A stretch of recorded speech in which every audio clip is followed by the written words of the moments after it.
বাংলাদেশের সাবেক তিনবারের প্রধানমন্ত্রী আপোসহীন দেশনেত্রী মরহুমা বেগম খালেদা জিয়ার মৃত্যুর পর বিএনপির কেন্দ্রীয় ৭ দিনের কর্মসূচির অংশবিশেষ সমগ্র দেশে মসজিদ, মন্দির ও পেগোড়ায় তার আত্মার মাগফিরাত কামনায় দোয়া মাহফিলের আয়োজন চলছে।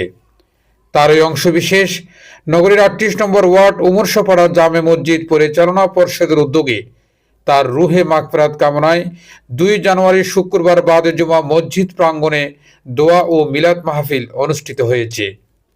আল্লাহ মরহুমা মগফুরা খালেদা জিয়ার রুহের সওয়াব পৌঁছে দাও আল্লাহ। আল্লাহ শহীদ জিয়া রহমানের কবরের সওয়াব পৌঁছে দাও আল্লাহ। আল্লাহ মরহুম মগফুর আরাফাত রহমান কুকার কবরের সওয়াব পৌঁছে দাও আল্লাহ। দোয়া মাহফিলে প্রধান অতিথি ছিলেন নগর বিএনপির যুগ্ম সম্পাদক এম এ আজিজ। প্রধান বক্তা ছিলেন নগর বিএনপির সদস্য ও বন্দর থানা বিএনপির সাবেক সভাপতি ৩৮ নম্বর ওয়ার্ডের জনতার কাউন্সিলর কেয়ত হানিফ সওদাগর। এটা বিশ্ব মিডিয়া এবং আমাদের মিডিয়াও জানান দিয়েছে যে ১,৪০,০০,০০০ লোকের মতো মানুষ হয়েছেন জানাজায়। এত বড় জানাজা বিশ্বে আর হয় নাই। এই জানাজায় মানুষ হওয়ার একটা মাত্র কারণ, সেটা হচ্ছে যে উনি গণতন্ত্রকে লালন করতেন, গণতান্ত্রিক ছিল বিদায়, ভোটের অধিকারের জন্য যুদ্ধ করেছেন বিদায়, এই দেশের মানুষের স্বাধীনতা সার্বভৌমত্বের জন্য যুদ্ধ করেছেন বিদায় মানুষ তাকে অন্তর থেকে। দেশনেত্রী বেগম খালেদা জিয়া আমাদেরকে শিক্ষা দিয়ে গেছেন যে আমাদেরকে আরেকজনের সমালোচনা করে সময় নষ্ট না করে নিজের গন্তব্য পৌঁছার জন্য নিজের কর্মটা যেন আমরা ঠিক রাখি, হানাহানি মারামারি এগুলো বাদ দিয়ে দেশপ্রেমে আবদ্ধ হয়ে দেশকে সুসংগঠিত করার জন্য সকলকে ঐক্যবদ্ধ থাকতে হলে সারা বিশ্বের মুসলিম জনতা, সারা বিশ্বের নেতৃত্ব যারা দিচ্ছেন, উনি যে দেশের জন্য এত ত্যাগ, উনি যে দেশের জনগণের জন্য এত ত্যাগ স্বীকার, এত নির্যাতন সহ করে দেশের মানুষকে ভালোবেসে উনি বলেছিলেন আমার বিদেশে কোনো ঠিকানা নাই, আমার ঠিকানা এই বাংলার জমিনে।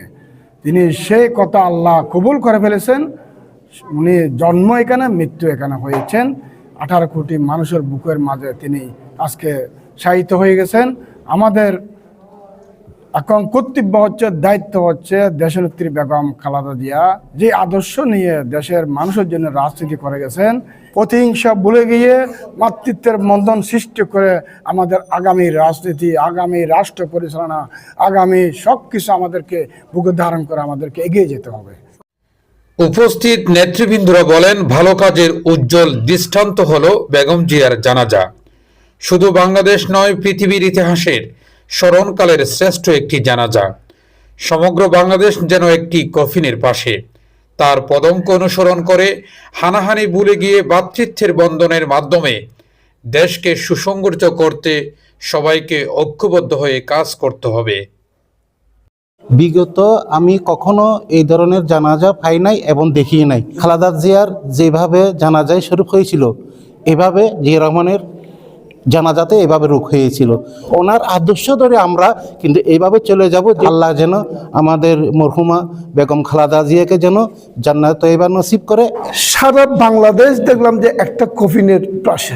ভালো কাজ, সেটা দেশের জন্য হোক, সেটা সমাজের জন্য হোক, সেটা মানুষের জন্য হোক, ভালো কাজ যে কখনো বৃথা যায় না, এটা তার একটা উজ্জ্বল দৃষ্টান্ত মরহুমা বেগম খালেদা জিয়ার মৃত্যু। মানে আজীবন আমৃত্যু সংগ্রাম করে গেছেন এই দেশের মাটির জন্য, এই দেশের স্বাধীনতা সার্বভৌমত্বের জন্য, এই দেশের গণতন্ত্রের জন্য এবং মানুষের বাত ও ভোটের অধিকারের জন্য। আজকে ওনার যে সংগ্রাম, এই সংগ্রাম দীর্ঘ সংগ্রামের যে মানুষের পক্ষে ছিল, দেশের পক্ষে ছিল, ওনার মৃত্যুকালে সেটা দেশবাসী তাকে ভালোবাসা দিয়ে প্রমাণ করে দিয়েছেন যে আমরা অর্থাৎ জীবিত খালেদা জিয়ার পাশে যেরকম ছিলাম, আমরা আজকে মৃত খালেদা জিয়ার পাশে আমরা সেইভাবে আছি। বহুদলীয় গণতন্ত্র প্রবক্তা শহীদ রাষ্ট্রপতি জিয়া রহমানের সহধর্মিণী আজ আমাদের মাঝ থেকে বিদায় নিয়েছেন। আমরা অত্যন্ত শোকাবহত।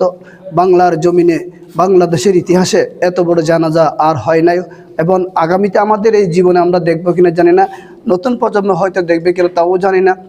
কিন্তু এই জানাজার মাধ্যমে প্রমাণিত হয় যে দেশনেত্রী বেগম খালেদা জিয়া নিঃসন্দেহে একজন আল্লাহর ন্যাক বান্ধবী ছিলেন, যার প্রমাণ দুনিয়াতে তিনি রেখে গেছেন যে তার জানাজার মাধ্যমে সেটা প্রমাণিত হয়েছে।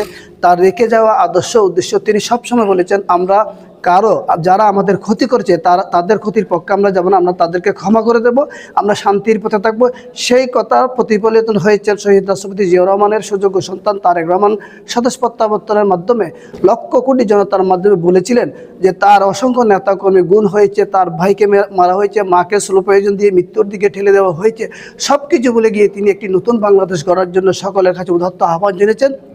সেই নেতার আদর্শকে আমরা বুকে ধারণ করে সবার আগে বাংলাদেশ গড়ার পথ তৈরি আমরা এগিয়ে যাব ইনশাআল্লাহ। এ সময় অন্যান্যদের মাঝে উপস্থিত ছিলেন প্রবীণ বিএনপি নেতা মাহবুব আলম, বন্দর থানা বিএনপির সাবেক সহসভাপতি মোহাম্মদ সালাউদ্দিন, যুগ্ম সম্পাদক মাহবুব আলম বাচ্চু, সাংগঠনিক সম্পাদক হাজী মোহাম্মদ হোসেন, নগর বিএনপির সাবেক সহ সাংগঠনিক সম্পাদক মোহাম্মদ সেলিম, নগর যুবদলের সাবেক যুগ্ম সম্পাদক মোহাম্মদ তাজউদ্দিন, বন্দর থানা বিএনপির সাবেক অর্থ সম্পাদক মোহাম্মদ সালাউদ্দিন, 38 নম্বর ওয়ার্ড বিএনপির সাবেক সহসভাপতি মোহাম্মদ কামরুজ্জামান আলী আজম, সাবেক সাংগঠনিক সম্পাদক আনোয়ার হোসেন জুনু, দপ্তর সম্পাদক মোহাম্মদ ফারুক, যমুনা ওয়েল কোম্পানির সিবিএ নেতা মোহাম্মদ আজিজ সহ থানা ও ওয়ার্ড বিএনপির অঙ্গ ও সহযোগী সংগঠনের নেতৃবৃন্দরা উপস্থিত ছিলেন। মিলাদ ক্যাম্প মুনাজাত পরিচালনা করেন মসজিদের খতিব। এ সময় আমিন আমিন ধ্বনিতে মুখরিত হয় পুরো মসজিদ প্রাঙ্গণ।